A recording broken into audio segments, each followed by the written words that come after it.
We are Maria and Nicole. We're two secular homeschooling moms that have been there, done that.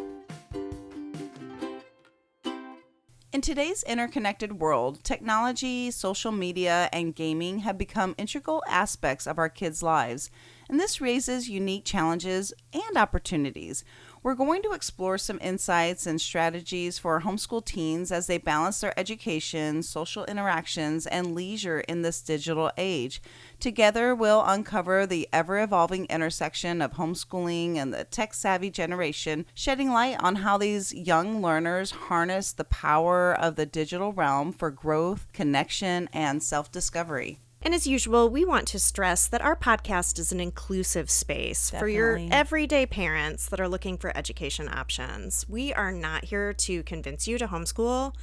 We want to stress that you need to do what works for your child and for your family. Every family's different.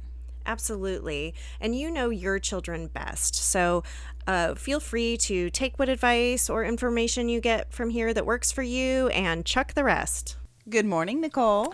Good morning, Maria. How's it going? It is going great. It's another early morning for us. It is, but I'm still operating on the time change, so it's not really this time. I know. It's not really 6 a.m. It's 7 a.m. But, well, in Arizona, they haven't changed. I know. I wish we didn't change. I'm done with it. Is it Indiana? Yeah, Indiana. Yeah. I think Hawaii also doesn't change. Why do we have to do this? It is hard. Well, it's going to be harder in the spring. I know. I don't like that one. This one is okay, except that it's so dark. It is so dark early. And you know I like to walk early, and I also sometimes like to walk late. It's dark all the time. It is. And, the days are getting shorter and shorter. And, you got to, whenever it's a beautiful day, I'm running outside. I'm like, I got to get that sunlight on me. Yeah. Yeah. What do you have going on this weekend? Oh, well, I'm heading to my mom and dad's house. Aww. I'm so excited to see them. And my dad, he's so funny.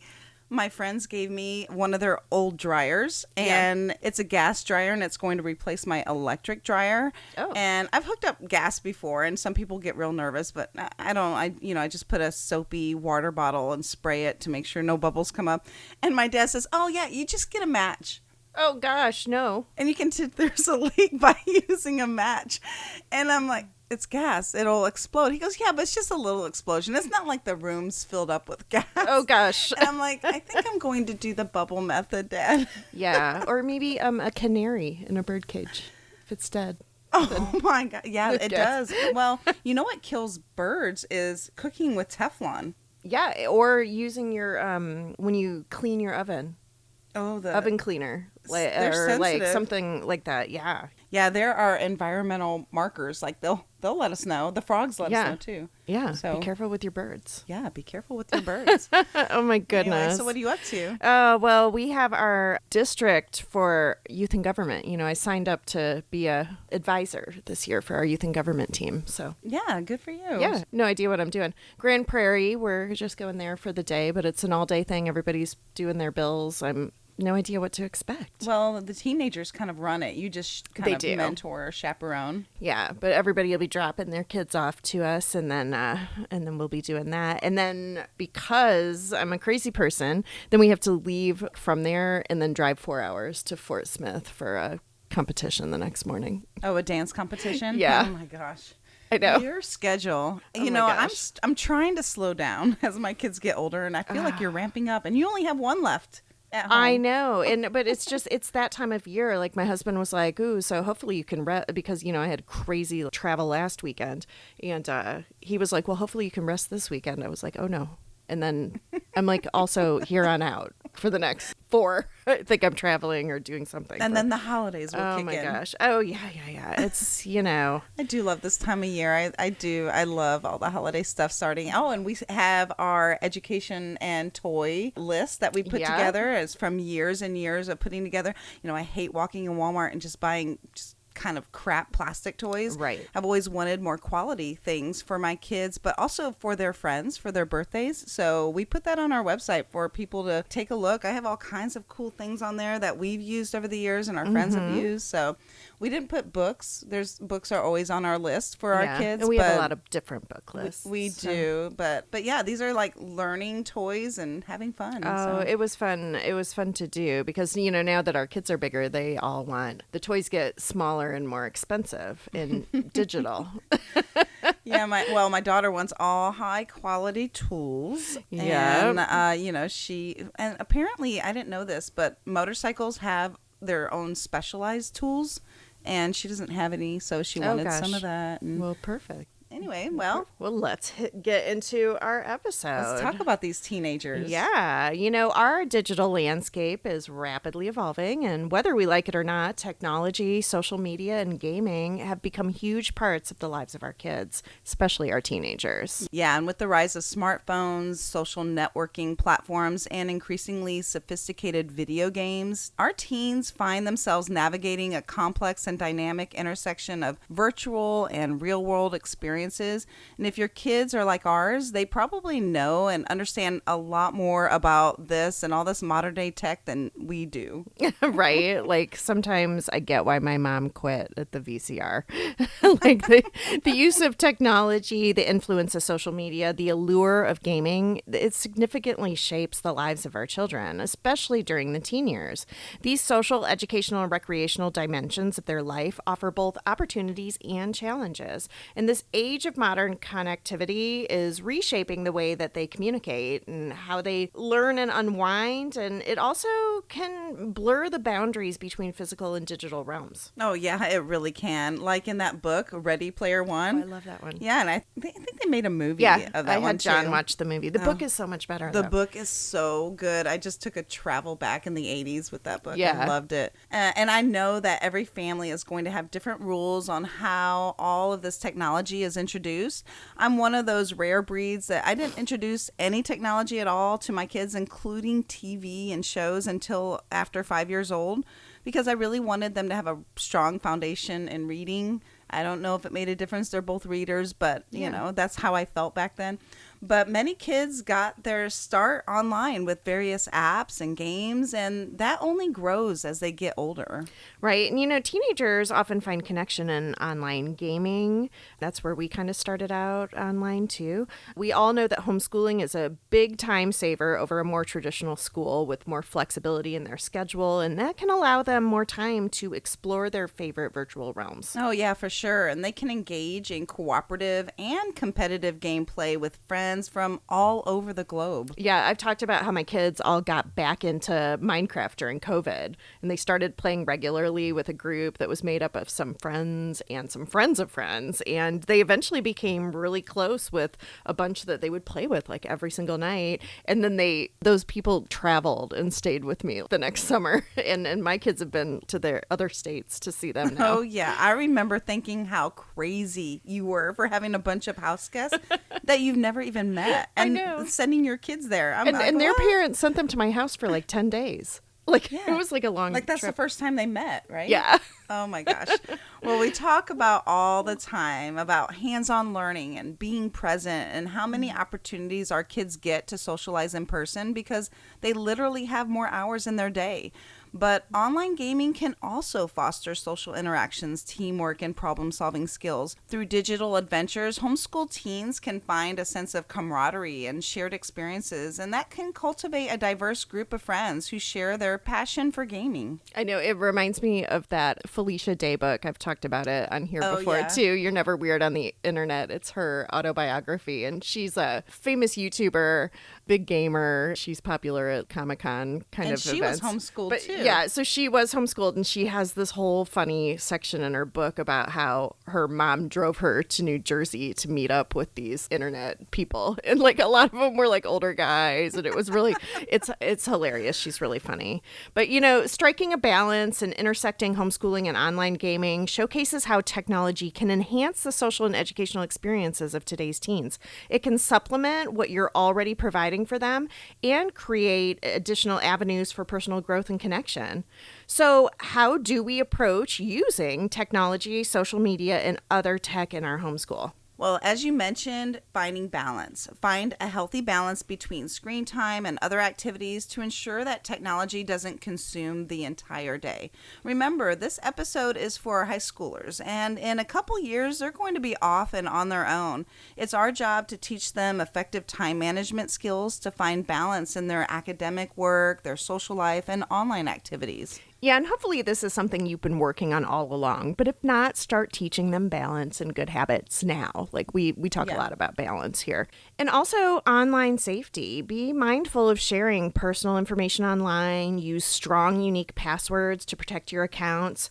I just read this book for another episode, but it's by Violet Blue. It's called The Smart Girl's Guide to Privacy. And it was really good. I actually ended up giving it to a friend of ours who has been going through like a hacking situation with her personal Facebook accounts. But the book was full of really great, like this gal is a hacker and she goes to these conferences and stuff. And so she knows all this stuff about how to protect your online safety. Some of the book is a little adult, deals with adult things. Yeah. Adults. So, I mean, you might not want to hand that to your high schooler without previewing it, but I thought it was really, really helpful. Yeah, and that kind of leads into the next thing on the list is privacy settings. So you want to familiarize yourself with the privacy settings on social media platforms and gaming accounts to control who can access your information.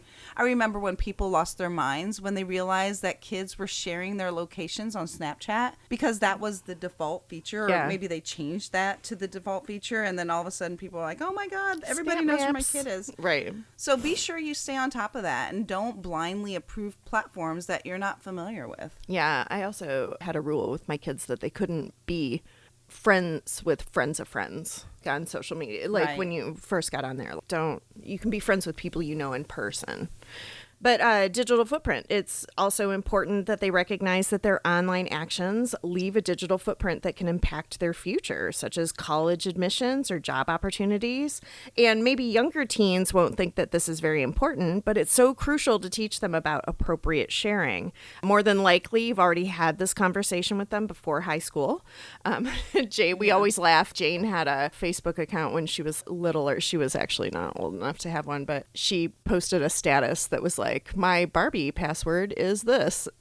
So we shut her down. And we always laugh about that now. She's all embarrassed. Everybody knows now how to get to Barbie. We're like, you actually put your password in the status. Oh, my goodness.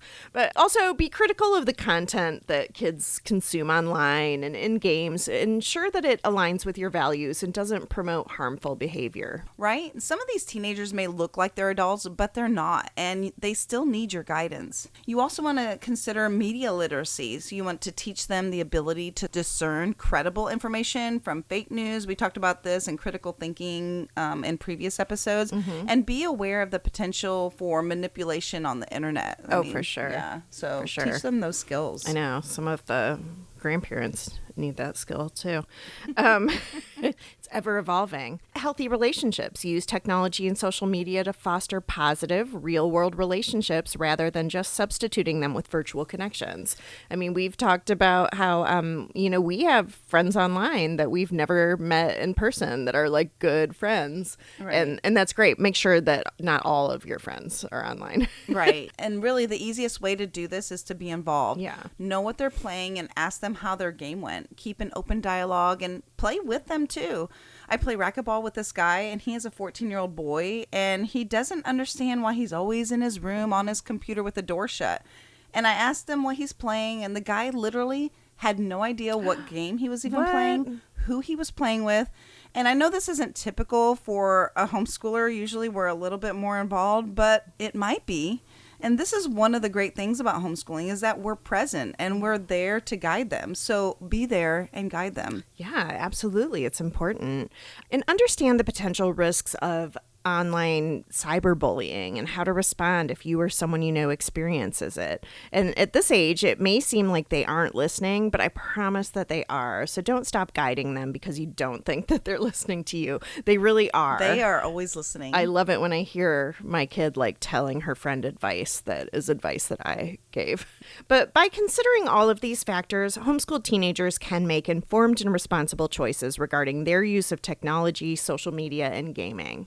Oh, and that just reminded me, have you seen the movie? It's a documentary, The Social Dilemma. Oh, yeah. It's so good. It's really interesting because I made all my kids watch it with me because it talks about algorithms and, how, like, we all know that social media is like catering its ads to you, but it also talks about how different push things get you to be online more. It's so eye-opening. Yeah. So, I mean, just be aware. We'll link it in our show notes, but watch it with your kids. It's a really great, jumping off point. Yeah, for sure. So just a reminder that this is a weekly episode. We drop one every Thursday morning just for you. And if you have any additional ideas or comments, please come and comment on our Facebook page, on the episode thread, or send us an email at info@btdthomeschool.com. We'd really love to hear from you. So how can my high schooler use technology in our homeschool? That's a great question. Including technology into your high school is almost a must in today's world. It can really enrich your academic experience. Utilizing digital resources can enhance the learning process by offering access to so much educational material, from virtual laboratories for science experiments to multimedia resources for history and language arts. And technology also facilitates personalized learning. It allows homeschooled high school students to have tailored curriculum according to their individual needs. We talk about this all the time. It also can be accommodating to their learning style and their pace. It also fosters self-discipline and responsibility as teens learn to manage their assignments and schedules and research independently. And all of those are essential skills for success in college and later on in the workforce. Yeah, exactly.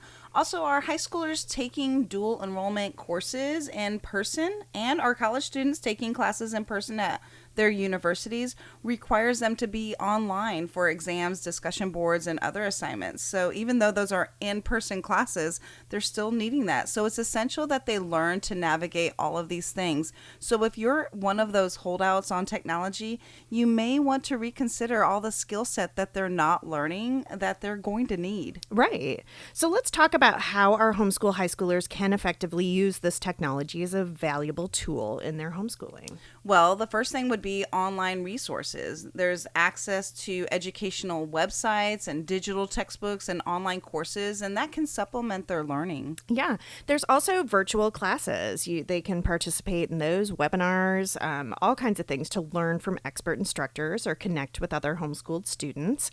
This is more for younger kids, but my kids did that, what used to be called Minecraft Homeschool, but it's Game Ed Academy, where they took classes. Oh, yeah, because it got online and it changed into Game Ed Academy. Yeah, well, it became really big. It was like a mom who started it for her co-op, and then it became like a full-on educational company. But yeah, that was kind of their first start with a virtual class. Yeah, my kids love that class. They were building pyramids. Oh, yeah. And they were talking about ancient Egypt. Then they would create this little, it was super cool. Awesome. Also, one of my favorites are e-libraries. You can utilize digital libraries and ebooks to access a wide range of reading materials and resources. There's Libby and Hoopla and Overdrive. I'm in love with using these resources, and I use them not only for my homeschool, but also for me personally. Oh, yeah. And if you are in a rural area, you can combat banned books or limited selections by using other libraries. There's a lot of libraries that lend across the country. There's New York City, there's the Broward County. And this is a great way to access more resources. And it's almost always free. Which is the best. You love free. I love free. There's also educational apps. You can explore different ones that cover a wide range of subjects, making learning engaging and interactive. Someone recently asked folks online for what's your favorite thesaurus, and I was like, why do you need a book thesaurus? You can do that online now. You can get your dictionaries, you can get my mom's always trying to give me the old set of encyclopedias. I'm like, no. Right. We can look that up online. I'm not I do like having a physical dictionary because I teach my kids how to read. They look at the top and they can see that the word on the page is between so word and so word. Oh, yeah. So it can be a learning tool, but if you're just looking something up, yeah. Also, there's research available online. Your teenagers can use the internet for all kinds of research. Long gone is the card catalog. And this is where the research now happens. Although I did teach my kids how to use a card catalog. The internet has vast amounts of information for research papers, projects, and assignments.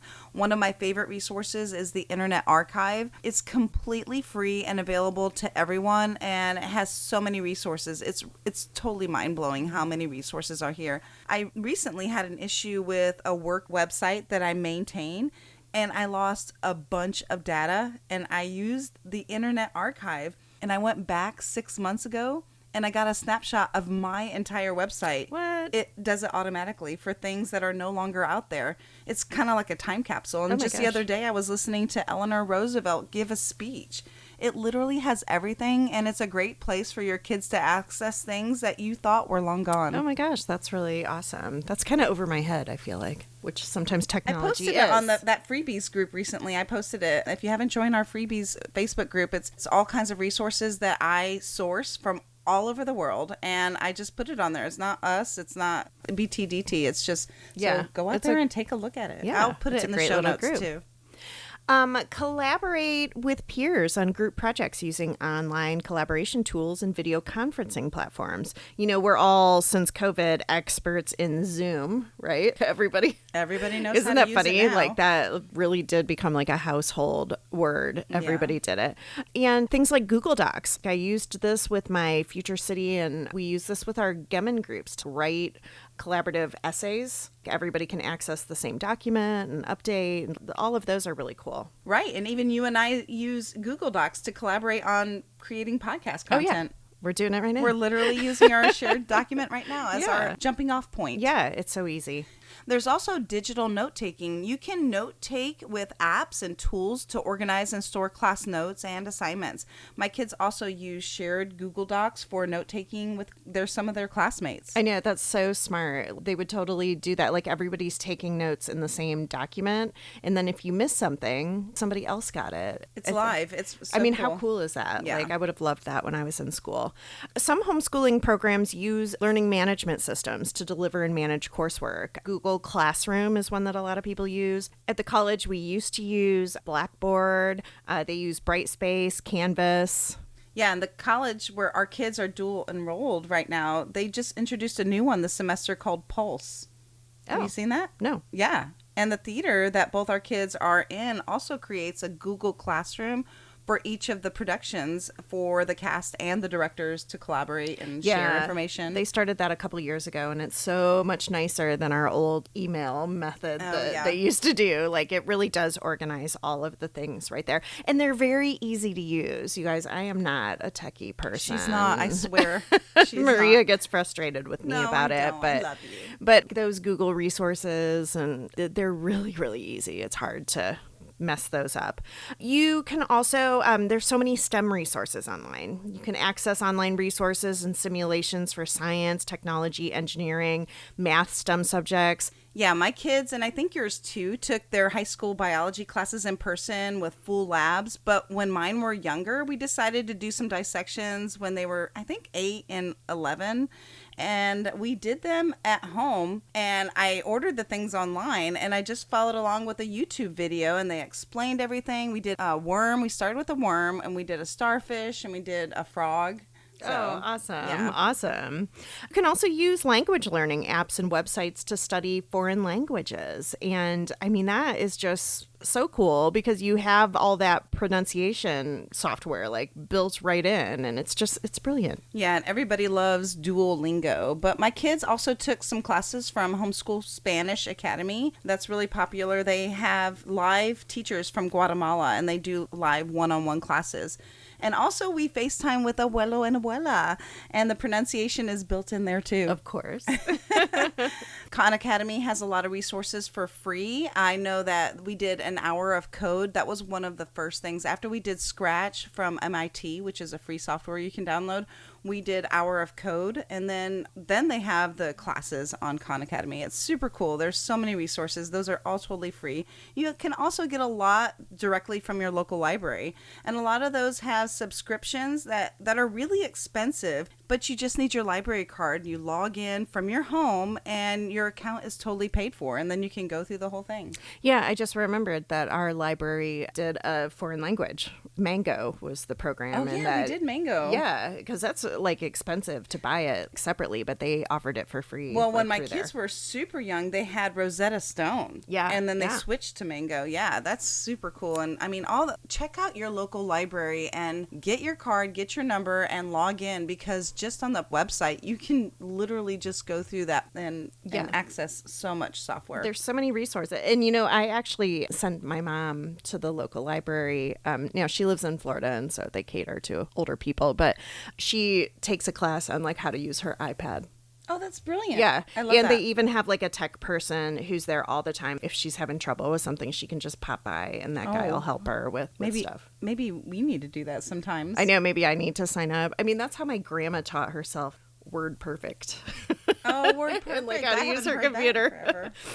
Virtual field trips. That's another great thing that kind of came out of COVID, was access to like museums and historical sites and other locations around the world online. Remember how everybody kind of opened up their websites to kind of go through the museum on a 360 tour? Like, that's just, you have access to everything. And I also recommend sites like Dallas Human Rights Museum has a full like educational resources listed in their website. So all of these different places. Yeah, I absolutely love this modern day resource that has come from COVID.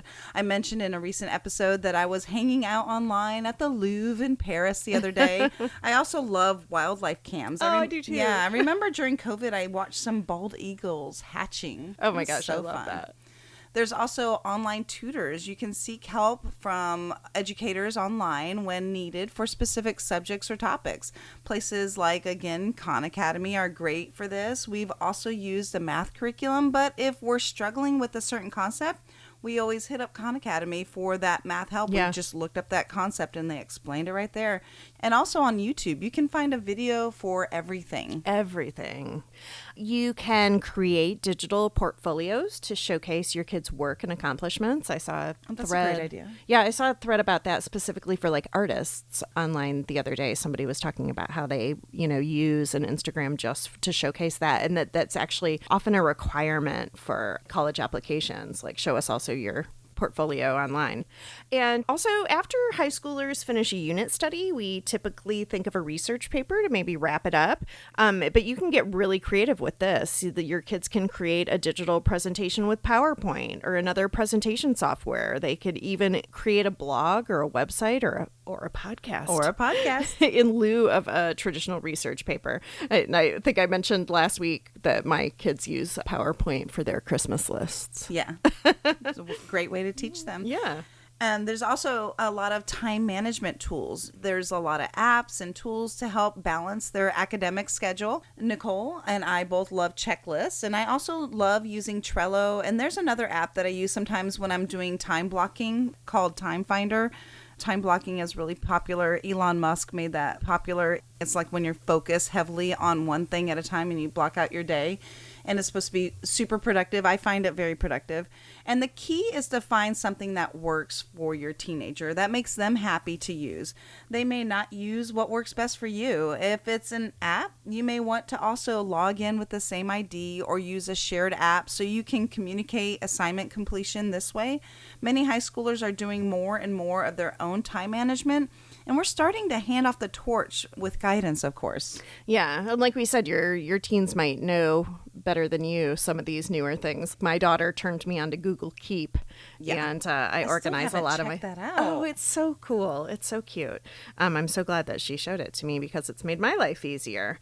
So anyway, these are just some of the cool things tech can offer your homeschool. Obviously, homeschool teens should work with their parents to ensure they're using technology in a balanced and responsible manner. So keep communicating with them. Make sure expectations are clear to everyone. Yes, and don't be afraid to use technology. Take advantage of the educational opportunities it offers while managing screen time and online safety. We will include some of the links and ideas and everything that we're talking about on our show notes on our website, so be sure to check that out after you listen. I'm going to have some great free resources for this episode, so sign up for our newsletter so you don't miss out. So now we're going to move on to talking exclusively about social media. So do teenagers really need social media? Well, social media can have both positive and negative impacts on homeschooled teens. On the positive side, social media platforms provide them with opportunities for social interaction and community building. Yeah, and many teens use social media to connect with their peers. It may be friendships or shared hobbies or even study groups, and this can help combat feelings of isolation and ensure that they have a support system in place, even outside of a traditional school. Personally, I'm a fan of as much in-person interaction as possible, but sometimes that's just not feasible. Right. And additionally, social media offers a vast repository of educational resources, like some that we just talked about in our last section, and even educational communities where homeschooled teens can exchange knowledge and seek guidance. Like these platforms can help teens explore their interests and discover new subjects or hobbies, or even connect them with mentors or experts in various fields. Yeah, but however, the negative aspects of social media really needs to be considered. You know, you talked about the documentary. Yeah, The Social Dilemma. The Social Dilemma in the previous segment. We all know now that excessive use of social media can lead to distractions from responsibilities and impact their academic performance. Right. And cyberbullying, exposure to inappropriate content, those are significant concerns. Yeah, and we all know that social media can create unrealistic comparisons and peer pressure, and that can contribute to mental health issues like anxiety and depression. It's important for parents and teenagers to strike a balance between the benefits and the drawbacks of social media, ensuring it's used as a tool for learning, connection, and personal growth, while being mindful of its potential pitfalls. And with all of that in consideration, homeschool teenagers, just like their peers in traditional school, are going to use social media for a variety of purposes. You know, for one, social media platforms help kids stay in touch with friends. You know, we've moved a lot, and this has allowed us to keep contact with friends in other cities. You know, remember when you were like young and your best friend would move away and you would just never see them ever again? Ever. Yeah, Like, I did. but- I moved from Michigan to Texas when I was 9 years old, and those people just stopped existing in my life. Right, until maybe 20 years later you find them on Facebook. But we've also regularly used social media in the sport that my kids do. They interact a lot with that. Like, in fact, that was my whole Instagram for a while, was just like other Irish dance kids. So they're involved in social media that way. And, you know, like we said, I know a lot of people are like holdouts. So we see a lot of times that parents are like, no social media for my kids until they're 18. But, you know, do you really want them, kind of like driving, do you really want them like learning to navigate social media after they've left your house? Right, when you're not able to guide them. Where it would be weird for you to also share a password with them. Like, you know, as teenagers, you can share a password and you can kind of pop in there every now and then. Just make sure they're acting safely. Oh, yeah, for sure. You want them to be able to be guided. You can also use it as a platform for showcasing talents, whether in music, art, or other creative pursuits. My 16-year-old son, Cameron, is a musician, and he also teaches guitar lessons, and we built a website for him, but he also has a Facebook and YouTube page where he promotes his music. He also wrote the BTDT homeschool jingle. Yeah. Although I'm not really sure he wants me to say that because he recorded it in like 20 seconds. When I first asked him to record something for me, he created a really complex and beautiful piece of music. But I really just wanted a ukulele jingle, and I guess serious musicians roll their eyes at that. I don't. I love our jingle. I love our jingle too, but apparently, Mom, it's just a little riff, and I'm like, oh, well, it's a riff I couldn't create. I know. And when we're listening to our recording, we're always jamming out to that. Some homeschool teens use platforms like Pinterest or Instagram or TikTok to learn new skills like cooking or art or coding. You should taste Jill's ramen. Yeah. Like, she's always watching cooking videos, and she makes this one with like 87 ingredients that is so good. They may use social media to access educational content or connect with an online tutor, join a study group. We have a good friend's teenage daughter that crochets little animals and has like a successful Etsy shop. Yeah, and they may use social media to stay updated on current events, news, and trends. Some use social media to advocate for causes they're passionate about or to raise awareness of issues they care about. I mean, one of the most famous, of course, is Greta Thunberg. Oh, yeah. I mean, can you imagine if she didn't have a social media platform? She's awesome. You just might want to stay away from the comment section. Oh, the people in the comment section are the worst. They are the worst. They're the worst people on earth. If you can go into it with a mindset like this is entertainment, not actually get enraged, I think that most people can't do that. No, I'm always like, why did I just look? Why did I just read that? But yeah, homeschool teens often seek advice, resources, support from online communities of homeschooled families and educators, just like we parents do. We're on Facebook. A lot of them aren't anymore. Like that's not where the teenagers are, but they use other sites just like we do. They use Snapchat and Instagram. And social media can also provide an outlet for self-expression through posts, photos, and videos. Some find that negative, but talk to your kids about how social media is often showcasing the highlight reel and to be realistic about what they see. Yeah. One of my favorite social media apps is Be Real. I love that one. It's once a day, everybody is prompted at the same time to do a photo, and it's supposed to be like what you're doing right that second. So it's real. It's not like no filters. Nobody's like, well, hold on, let me put on my makeup and stand in front of the perfect background. It's really cute. I love it. And it's a fun one. But so, ultimately, if you think social media is causing issues with self-esteem or jealousy, by all means, restrict it. Like sometimes we have to tell this to ourselves too, but especially as homeschoolers, because these highlight reels can be intimidating when everyone else's kids are doing stuff that maybe our kids aren't doing. Oh, that's so true, because sometimes I'm looking at some of these, I'm like, oh my gosh, their kid is dancing. Oh, well, like your kids, they're dancing off in Ireland for the world championship. And I'm like, oh, well, we're at home cooking fajitas. Fajitas are good, especially if you have a 12-ingredient recipe from TikTok that you saw.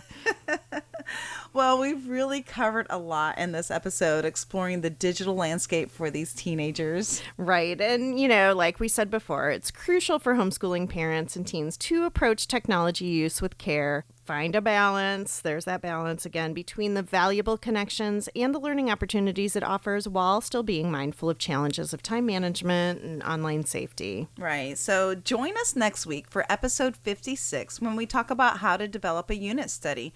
We love unit studies, and they are a popular approach in homeschooling because they provide a fun and immersive way to learn while also covering core academic topics. So tune in. It's going to be a great one. We'll see you then. See you then. Bye-bye. Cheers! Be sure to check us out on our website at btdthomeschool.com, as in been there, done that, btdthomeschool.com.